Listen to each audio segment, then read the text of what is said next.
Hey Brainiacs, it's Dwight. Just a couple quick updates before the episode. Our book club, where we will be reviewing the book A Stream to Follow, a historical fiction about World War II veterans and PTSD, particularly one Army medic who comes back to deal with the repercussions of that, by Dr. Jess Wright. It will be taking place on July 11th. That's in just less than a week. So be ready for that. At the end of this episode, I'll go over the times of when that is going to be broadcast live. And you can also hear it by listening to the feed. We'll be listening to some audio from that and things as well. Dr. Wright will be there to answer some questions. You can get the link to that, which will be on Zoom, on the social media outlets for The Broken Brain. Go to @BreakABrain on Twitter, @BrainiacsAhoy on Instagram, or go to facebook.com/breakabrain, or, just go to Facebook and search for The Broken Brain Podcast. And any of those three places, the link will be going up today, and some announcements about that will be going on this week. Upcoming episodes coming out soon will be covering things about depictions of mental health in movies, and more pointedly on civil discourse online, which is a great episode with the folks from the Reels of Justice podcast. And also we're doing a special review of the comic book, The Three Jokers, for anyone out there who has read that. Now, buckle up and sit back. Sophie Edwards is a vocal coach for transgender women going through transition and to help with voice issues. And you're going to love this conversation that we had. It's very, very informative, very, very interesting. Thanks again for being here. Love y'all. The Broken Brain.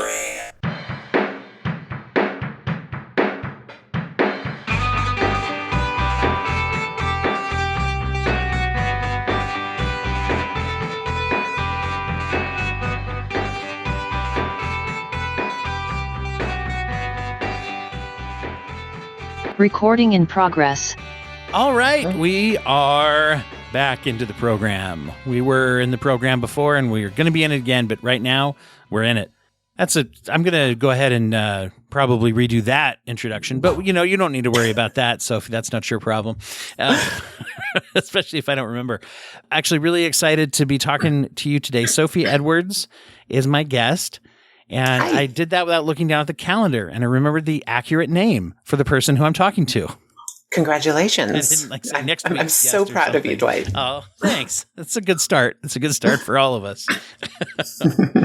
I was fascinated to see some of the stuff that you were talking about on Twitter, and you end up meeting a lot of people through Twitter that you work with. You were just telling me through I sure do. activity on social media. It built upon something that I knew about, but I didn't know about probably as soon as I should have known about, and that I think a lot of people don't know about or don't talk about anyway, which is vocal work and vocal coaching for transgender individuals who are going through any kind of a gender confirmation or gender transition process, depending on whatever title that each person likes to call their own process. The importance of voice and the importance of going through that and how that attaches to an affirming or a rejection of our own identity of who we are as a person, and also the amount to which people don't often think about that even in their own lives. So welcome to the show.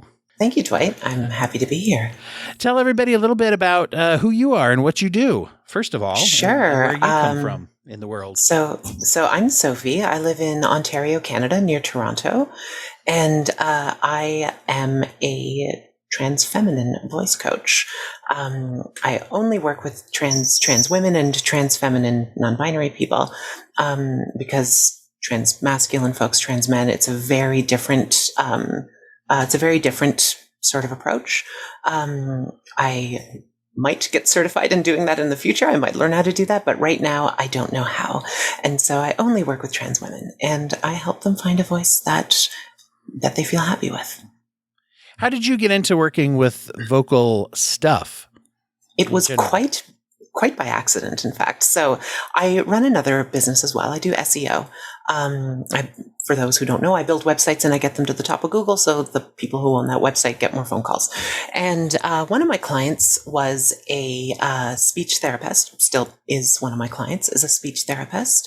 And I never met her in person. I met her through another person that I met at a conference in Philly.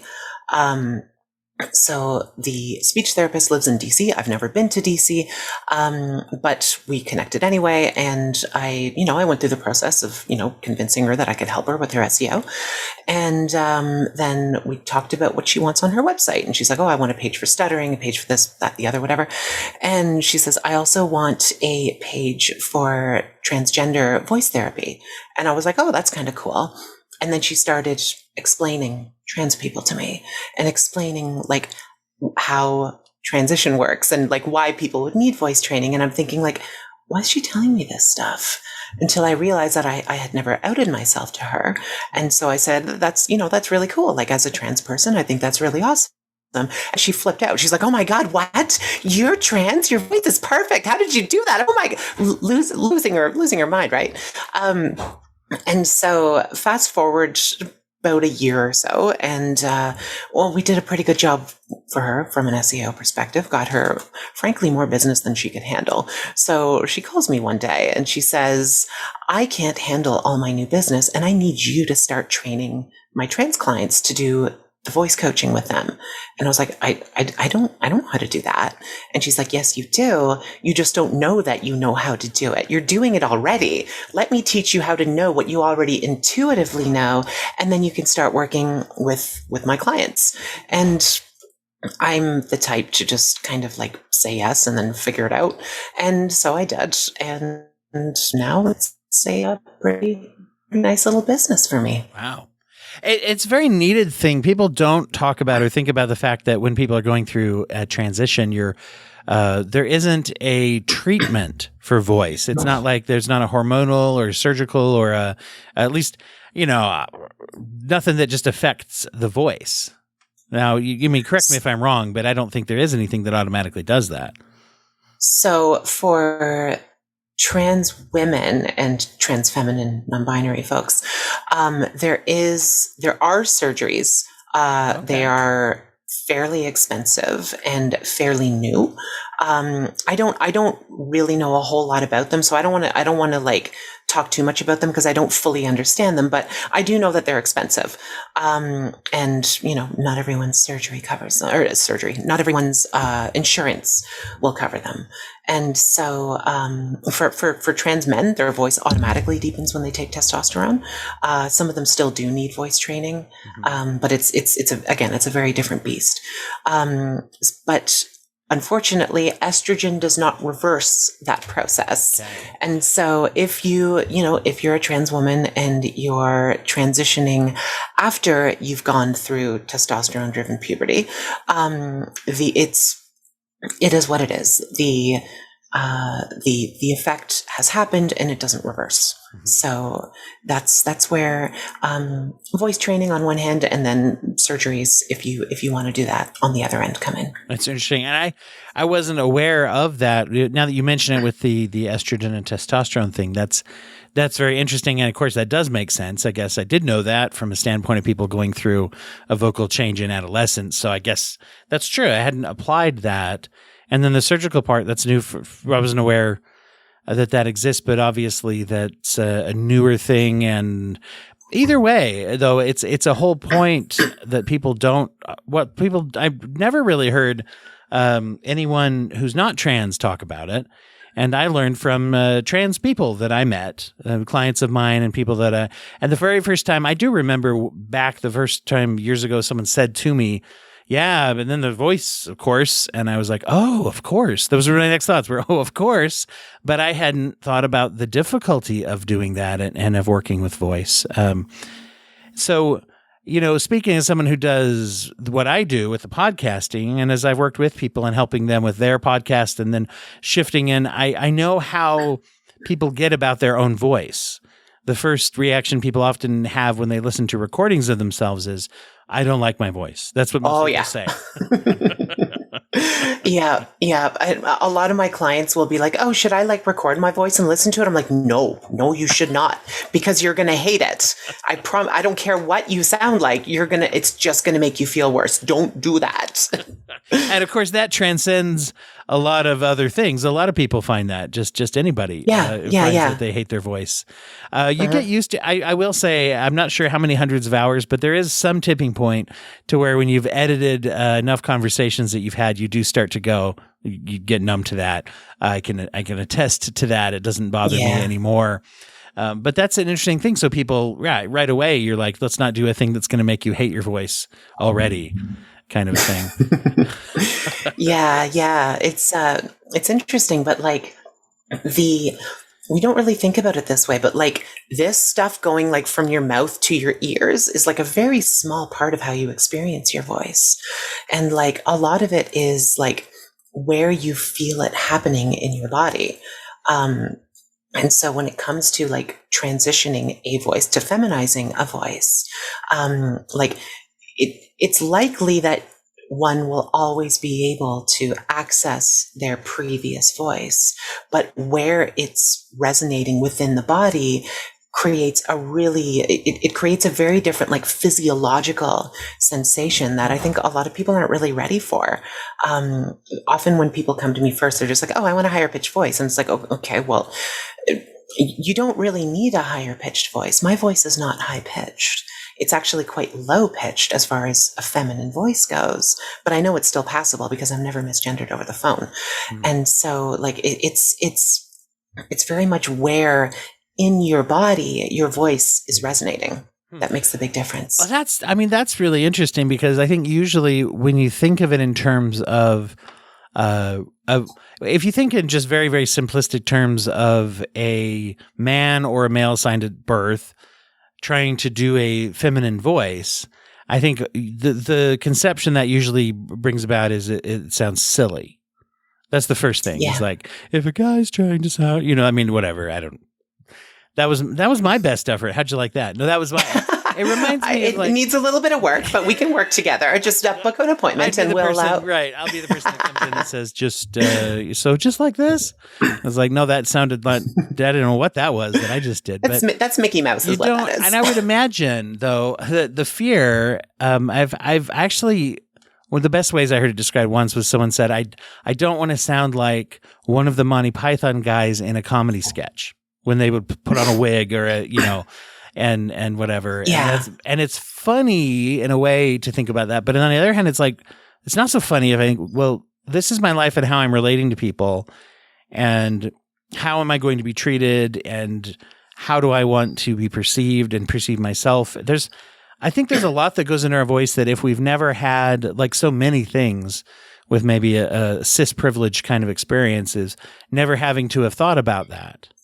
Now, absolutely. Now, I won't say that extends to everyone, because I've known a lot of people who are cis and they have vocal issues in their life where it's like, oh, I've even known boys who growing up their voice deepened very, very early, and they felt shamed by their peers, which you usually think, oh, well, deep voice, you're a guy, and it's like, but if it happens too young, even in a cis male, that can cause those feelings, right? And then, of course, I've known lots of women who have vocal pitch issues with how they're accepted by people. And so we already have a lot of this experience of voice attaching to the way we view ourselves, right? And our own self-esteem. Yeah. And it's funny because like, there's two things I want to touch on there. It's like the idea of pitch is so funny to me because, like, if you think of, you've seen Who Framed Roger Rabbit, right? Yes. Yeah. Yes. And Jessica Rabbit, like the sexiest cartoon character who has ever lived, has a very deep, low-pitched voice. Doesn't make her any less sexy. In fact, it makes her more sexy. So there's this perception that like the higher your pitch is, the more feminine your voice is. But that's not true, because if that were the case, then every trans woman would just walk around with a voice like this and we would all be perfectly passable. But I don't sound like a woman. I sound like a cartoon character. And that's what like what you were saying earlier, that like a lot of trans women, when they first start vocal training, they'll express to me like, oh, I don't want to sound fake. I don't want to sound weird. And it's a totally understandable concern. Absolutely. But there's a very big difference between my voice sounds fake and my voice feels unusual to me at first. And that mostly just has to do with habit, right? So when I first, I don't know when, I don't know when you finish puberty round 1, let's say 18. So I had my previous voice, and I spoke with that voice for 14 years until I decided that this whole man thing wasn't really working out for me. And so at that point, I had 14 years of neural pathways in my mind that every time I opened my mouth to speak, this is the voice that would come out, and it would be completely normal. And so after I decided that this voice didn't really suit this face anymore, no shame to trans women who cannot or will not change their voices for whatever reason. That is a personal decision. For me, this made me feel better to find this voice. But when I first started using this voice, it felt strange. And that kind of goes back to the like physiological experience of a voice. When I speak down here, I can feel it resonating in my chest, right? Like I can feel the vibration down here. And it's a very, very different bodily experience than when I'm speaking up here, which is where I feel it more kind of like in the front of my face and in my cheeks and stuff like that. So it's a different experience to get used to. But if you're not used to it, you can, at first you might be like, oh my God, I sound fake. I sound weird. I'm just going to go back to the way I used to speak because at least it's comfortable. But if you can push through that initial, this feels weird sort of phase, you can really find a voice that suits you really well. It's fascinating as you say that. The phrase that popped in my head was imposter syndrome. Like that's talked a lot about 100%. nowadays, right? Is that psychological dynamic of self-doubt of like, is this really me? I know they hired me for this gig, but can I really do it? Do they know? Are they going to find out that I'm a fraud? Kind of a thing. And it's interesting when you're talking about that sensation of doing it. It's kind of like it's the doing it on purpose feeling.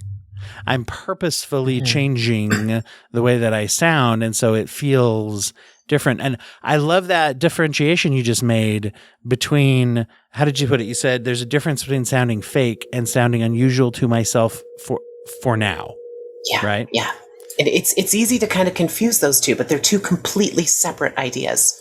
That even applies, I think, beyond just voice, actually, to that's kind of a good strategy in particular for that imposter syndrome kind of thinking is there's a difference between being an imposter and feeling uncomfortable in a new situation, and that's probably a good thing to keep in mind lots of times. But I can see that that's very, very powerful. So right away, you're hitting up a very powerful cognitive intervention there that has nothing to do with vocal exercises or anything yet, is to tell yourself in your own mind, I don't sound fake, I just sound different. Yeah, it's going to feel strange, but that doesn't mean you sound fake. Yeah. And it will sound strange as well to the people who have known you with your previous voice. But again, that's not because it sounds fake. It's just because it sounds different to them, because of course it does. That's the whole point of this work in the first place. But that doesn't mean it sounds fake. And your friends are usually a terrible judge of what sounds real and what sounds fake based on your voice, because they have the preconception of what you used to sound like. Is there, one of the things that I wonder if there's a difference here we talk about trying to kind of sound feminine, like if I'm trying to shoot towards some weird kind of cartoony voice thing that I think, in a way, it reminded me of if someone's trying to do an impression, if someone's trying to do like a an impression of a celebrity or something, they hit certain things that they think sound like the way. There's a target in mind that is already formed. But what you're talking about, a new like vocal pattern of speech, like finding a new voice, you don't probably know that yet. I mean, to say, oh, I got to sound like this, it's like, I don't know yet what that sounds like really. What does my new voice sound like? And that's a big part of the exploration too, because I mean, one of the first things I ask the girls that I work with is like, is there someone you want to sound like? And sometimes they're like, I don't care what I sound like. I'm just tired of being misgendered. Cool, no problem. And other girls are like, oh, I want to sound like this person, that person. Jessica Rabbit, for example. Yep, for sure. One of my vocal idols. And for some, it's like, well, that's not really realistic, but we'll do our best to get you, in that direction, closer to that than you are now. And in other cases, it's quite realistic. Trans women are probably never going to sound like a high-pitched Disney princess. It's just not in the cards. But that doesn't mean you can't still create a passively feminine sounding voice. I guess that bumps right into something a lot of people encounter with this process, right? Is the realism, or because there is a goal of what I want to feel inside. It's kind of predominant over this. When we talk about a dysphoria, triggers for gender dysphoria, it's like, well, I hope that would go away by correcting the way that I'm able to portray or live my life. At least I know when I work with people, right, that they have a lot of that kind of adjusting to say, I have what I see myself in my mind's eye, right? I have what other people have been telling me my whole life. And now I'm going to, I can't go from like one to the other. I'm going from one to a new third, hopefully something that is more me discovering me, who I am going to be, instead of just maybe who I think maybe I'll look like or feel like or sound like. Right. And it is a bit of a blind path sometimes, because you're not, like you said, there is no specific end goal in mind that you can really map out to say, okay, well, when I talk about impressions, that's actually a great reference point, because I don't know, if you want to do an impression of, I don't know, Yoda, then it's like, okay, I'll just watch Empire Strikes Back and I'll be like, okay, well, that's what Yoda sounds like. So I can like try to figure out how to sound like that. But in this process, my goal is not necessarily to get specific results. I can't guarantee results, of course, because, everyone's different. What's going on in here and what's going on in here, and its ability to control what's going on in here.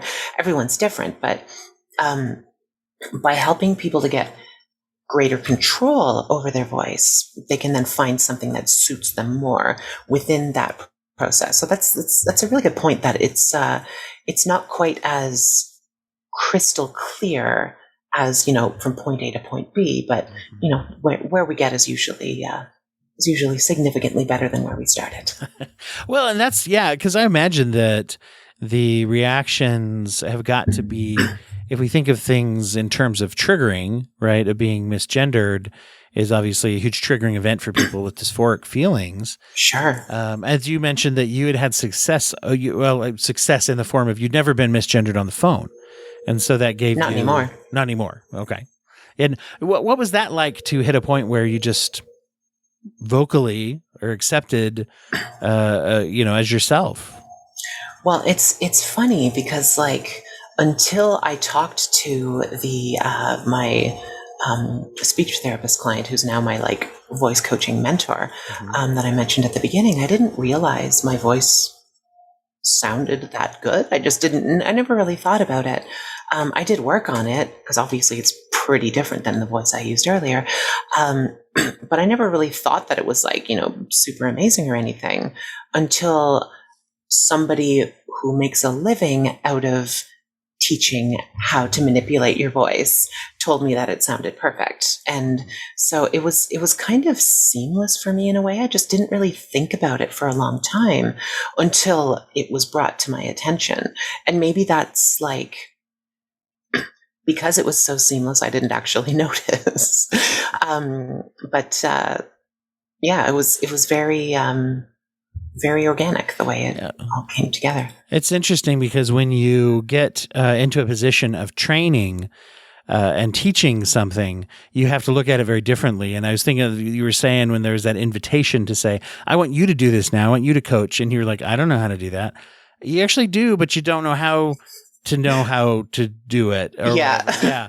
And I don't know what I know, but I know it. It's interesting. There's an old quote from Salvador Minuchin was one of the first kind of like family therapists and who studied the dynamics of family therapy. And he came up with a ton of techniques and wrote a whole book about techniques to help people improve their family situations.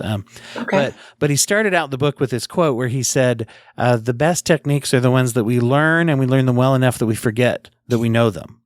And so, right. So you're kind of already at that point where you had to work backwards and reverse engineer. Here's the training tips that I don't know, but that I know because I've already just done them. So trying to reverse engineer back to learn, oh, here's how you do that. Cause I did do it. How did I do that when I did that? Yeah. How challenging was that, by the way, just in general? It was interesting. It was almost like, the closest parallel I can give you is when you start learning grammar after having already known how to speak English, because you learn English when you're like, well, if English is your native language, you learn it when you're like 3, 4, or 5 years old. You don't know what an adjective is. You just use adjectives in a sentence. You don't know what an adverb is or a conjunction. You just use these things without even really thinking about it. And so when I started learning more about grammar, it was, as you said, reverse engineering something I kind of already knew intuitively. And so it was very much a like, okay, I have this stuff. How do I organize this stuff? Like just getting a box dropped in your lap, and you're like, okay, well, what do I do with all this now? Mm-hmm. Yeah, that's an interesting way to look at it. So it isn't without precedent in a way, which I guess is inherent to any training. Is you're trying to tie it in with things that we know how to do or we know about now with our experience, to then use it for a new experience. Yeah. Though I did do some training myself. I didn't have a coach. I was able to figure it out on my own, but I did like do some training. So I knew a little bit about like, manipulating your larynx and resonance and stuff like that. I just never really, put 2 and 2 together and put together like an actual, like, I don't know if curriculum is the right word, but, protocol, maybe? I don't know. Process. Let's go with that word. That works. Yeah. When people get started, what are some of the first things that you have people become aware of or have people start to do? Sure. So one of the first things one of the first conversations I have is like, do you have a speech disorder? Because if you do, you got to talk to a speech therapist before you work with me. I'm not a speech therapist. All I do is trans feminine voice training. So if you've got like cleft palate or if you've got a stutter or something like that, you got to talk to a speech therapist first. I don't want you to spend your money with me only to find out that I can't actually help you. So that's good. Yeah, for sure. And also like, we talk about, I try to use my most soothing voice that I can, as well as I try to crack a lot of jokes during sessions because I'm acutely aware of how much dysphoria this stuff can cause a lot of the girls that I work with. And so, I do my best to alleviate that as much as I can just by, I try to have as much fun as I can during the sessions. And I feel like I usually accomplish that. Yeah. I guess that we could bring up a lot of stress then for people. Do you see that stress? Oh my God, trigger? Yeah. Oh my God, yeah. At least like once a month, I have a client who like breaks down in tears during a session, and I always tell them like I'm not a therapist. I'm not a trained therapist, but I can listen. And, if you need a few minutes to collect yourself, like, it's okay. We're safe here. I'm not here to judge. I know it's really scary. If you need a few minutes, that's totally fine, but I'm here. We're here together and we're going to work through this. Mm-hmm. Do you find that emotion still with a little bit ago when you were talking in your former voice? Does that trigger anything for you now, or do you work with it so much that it's not that for you? I just think it's kind of funny now. I used to, it's funny because of the way our brains work. You are a professional brain person, so I'm sure you know about neuroplasticity. And I'm sure your audience does as well. But because of the way our brains are built, we can learn new habits. So even though I spent 14 years using this voice and it became very much a habit, it wasn't long before that voice started to feel very strange for me because I had just used this voice so much. And now I've been doing the voice training for about a year now. And now both of the voices sound, they feel totally natural to me because I use this voice all the time in my voice coaching. It's a perfect way to demonstrate, look, this is what I used to sound like. This is what I sound like now. We can, I can help you get there. But yeah, now it just feels like just like another voice that I do. I got a handful of different voices that I can do.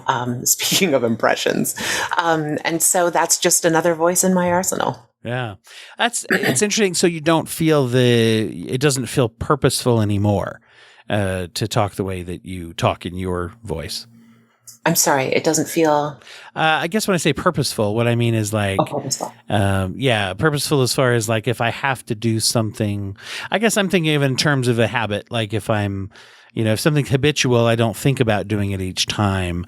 And I think a fear people sometimes have is if I'm going to change my voice, it won't become that way. And that every time I open my mouth, I have to think, okay, no, wait, talk that way. I have to do it like this, Yeah, it ain't like that. Yeah. That's good to hear for people, I think. Yeah, that gives people. Yeah, absolutely. And it's just a habitual thing that you have to work on. And I'm always very mindful because, some of the girls that I work with haven't come out yet. And I'm always I always let them know what is going to help you really establish your voice is practice. And the best way to practice is just to start using it every day as much as you can. And so until you have actually, until you've actually come out, it's unlikely that you'll be able to establish this new voice as a habit, but that's okay. We'll teach you the technical things that you need to learn to create that voice. And then once you're ready, you can start building it as a proper habit. What are some of the biggest challenges for people when they are doing it? Honestly, it's that mental hurdle of, oh my God, I sound so fake. Oh my God, I sound terrible. I'm going to sound terrible forever. Oh my God, I'm never going to pass as a woman. And that's you just spiral from there. And it's just not true. Again, I don't guarantee results. Everyone's results are different, but other than, like I said, people who have speech, a speech disorder, or they've had a really serious injury to their mouth or throat or lungs or whatever. I can usually get them significantly better than when they came to me. And it's funny because a lot of the girls, some of the girls I work with are everyone's different, right? Some are still in the closet and still trying to figure themselves out. And others have been out for longer than I have. And so for those who are kind of on the latter scale, it's interesting because in some ways it harkens back to their earliest days of coming out when they're I'm comfortable. I pass every day in my day-to-day life, except for my voice. And then starting to change their voice starts to cause them some anxiety. And so I just talked to them and I said, think back to the very first time you walked out the door in a dress. And I know it was probably a long time for you, a long time ago at this point. And, maybe that memory isn't as clear for you as it used to be, but it's still there. Think of how nerve-wracking that was and how stressful it was. And yet you did it and you're still here. And in many ways, learning to change your voice is a very similar experience in that it's oh my God, I'm changing a fundamental element of the way I present myself to the world. And so it's one of those things where you just have to do it. at the end of the day, right? Like, I remember the first time I walked out the door in a dress. I stood there with my hand on the doorknob for like 15, 20 minutes, heart pounding against my chest, psyching myself up, freaking myself out, until I eventually just said, screw it, this is happening. And I walked out the door. And of course, absolutely nothing happened other than I went for a walk. But, of course, your results may vary.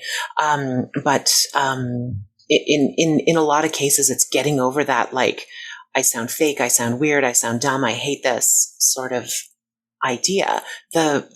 It's really not that complex to teach the technical elements. It's really just learning to perfect your resonance and learning to create a more feminine intonation to your voice. Once you got that, everything just kind of falls into place. It's really the mental hurdles that we have to work through. That's almost always the most difficult part. Well, as I've often found out, that this neuroplasticity thing you mentioned, I think we often find out that we underestimate our own abilities to resist or change a habit. And if you think about that, that applies to a lot of things in our lives, as far as negative self-esteem, things that we're taught through traumatic experiences. We learn things sometimes they're really deeply learned, but they're not good lessons. Things about how to survive that maybe helped when we were being traumatized, but then don't equate to when we're safe, right? As far as that goes. Addiction is another thing where people have deeply, like, what has felt like automatic behaviors that are actually just more habitually learned behaviors. And so there's a lot of things. And when you think about the formation of a voice, it really does revolve around habit more than anything else, just as much as anything. We just think of it as automatic. And then there's the word that we love to throw out. A lot of times we learn to have shame or self-acceptance based off of the concept of normal. And we say, well, that's just not my normal voice. And it's like, well, actually, no, it's a habitually associated voice that I've picked up over a long period of time of probably lots of reinforcers and lots of externally shaping events in my life that have caused me to go one way or the other. I, for one, tend to talk a little bit more like this when I'm leaning into a microphone, and maybe just a little bit more laid back when I'm not leaning into a microphone. But you don't think about those things if you don't record into a microphone periodically, right? And so a lot of these life events people go through are opportunities to stop and think about the things we don't often think about, right? And when you have to do that, and when you do that and you embrace the opportunities that are presented to think about things that sometimes people don't think about, you always learn something about yourself. And you always learn something a little deeper about your life. And I mean, thinking is hard. It's tiring and it's hard work, and it is in many ways something that is a bit of a privilege to be able to sit back and, ponder various things. Like, a lot of people are working 2 or 3 jobs to survive. They don't have the luxury of sitting around thinking about, oh, is my voice perfect? Oh, what's my gender? Stuff like that. That's not to say that those are not worth thinking about, or that people ought not to think about them, or that, people who are highly stressed and under very extreme circumstances shouldn't think about them. It's just not always easy to do so. And so, when you go through the process of training your voice, you got to think a lot, and that's not always easy for a lot of people to do. I've worked with people all across the spectrum of income. My current policy, I can't promise it will stay that way forever, but I want it to be the case, is that I never turn anyone away due to lack of funds. And so I have my regular prices, and then I offer pay what you can services. And it tends to be, this is not always the case, but it's sometimes the case that those who, go for the pay what you can services on the lower end of the range end up having the most trouble sticking with their exercises and stuff. And I get it. It's because life is really hard. And it turns out there's more to worry about than voice coaching with Sophie. So it is very much a privilege to be able to work on your voice like that not everyone has, unfortunately. Yeah. Well, I'm glad that they do, and I'm glad that there are people that do it. It's a wonderful thing that is very useful for and life-changing for so many people in a really good way. I want to give you an opportunity to tell people where to find you, but first, I always like to ask all the guests who come on if they would share a charitable organization or if they would share a nonprofit that they like, that they think people should be aware of out there. It doesn't need to be related to anything that we've been talking about, but it certainly can. So it's up to you. Yeah, sure. I'm just bringing up the URL of a place. Yeah, and see a little behind the curtain. I think I actually warned you that I was going to do this, whereas I don't always remember to tell people. And so all the past guests who might be catching this can be like, he told her. He sprung it on me. Oh boy. I'm very much a act local type of person. I think it's really important. Broader perspectives I think are really important, but in terms of the work that I do, I try to focus more on my community. And so I live in a city called London, Ontario, and there is a great organization here called Urban Roots. So basically their story is they acquired some land that there's nothing on the land. It was zoned commercial, but it's kind of a crappy location for to build commercial properties on, but there's nothing wrong with the land itself. So they acquired this land and they turned it into an urban farm.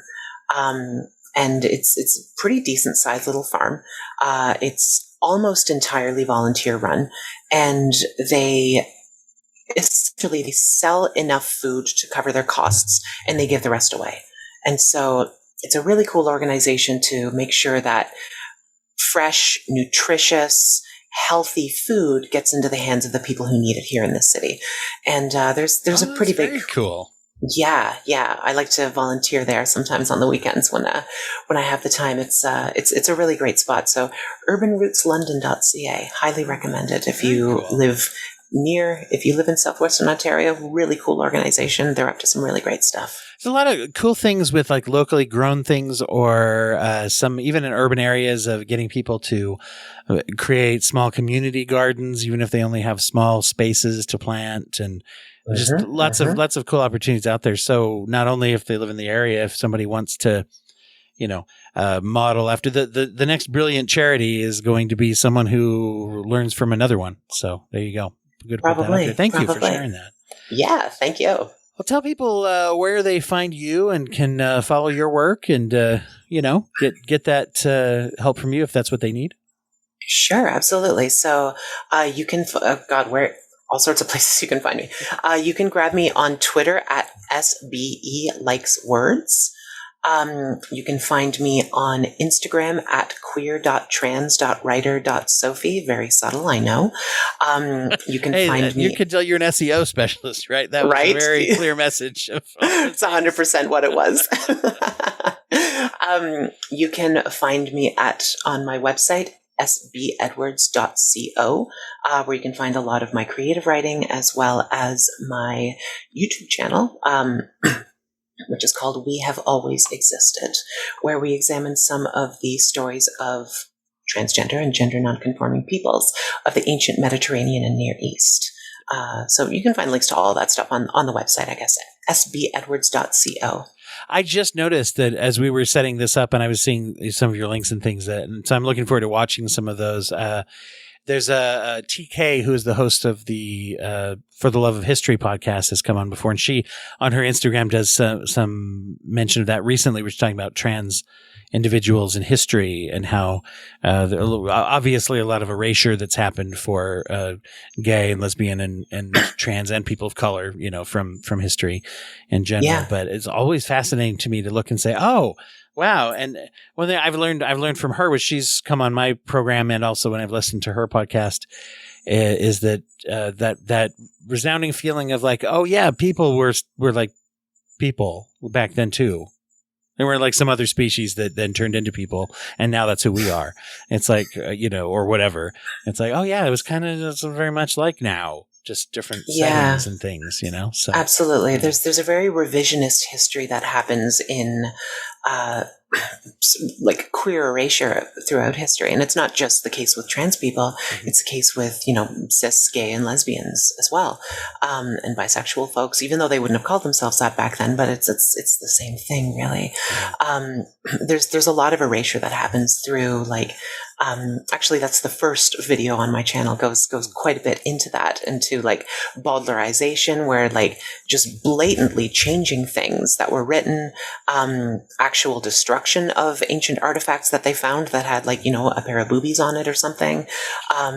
Things where there's the people in history as, they were just friends. But we've always been there if you care to look. Oh. Well, thank you so much again. And everybody out there, thank you for listening today. You can, of course, follow along at Break a Brain on Twitter to keep up with what's going on with the show. You can also hit Instagram. Our Instagram tag is Brainiacs Ahoy on Instagram as well. It's pretty new, so there's not as much things up there. We'll be putting some clips and things up there as well. Hit us up at the Patreon, brokenbrain.com. I'm sorry, that's patreon.com/brokenbrain. If you want to follow on there. And as always, I think I've got an announcement up at the beginning already about the timing, but on July 11th, we're going to have our live book club where we're going to be talking about the novel A Stream to Follow. And our past guest, Dr. Jess Wright, is going to be following us. So hit up on the socials to get the times for that. There'll be a live stream. Everybody can join the book club if they choose to, or you can watch and listen to it later as well. And Dr. Wright is going to join us to talk about his work, his historical fiction on PTSD and World War II. And so that's something we're looking forward to. Everybody's invited to that as well. So, Sophie, thanks again. Dwight, this is a pleasure. Thank you so much for having me.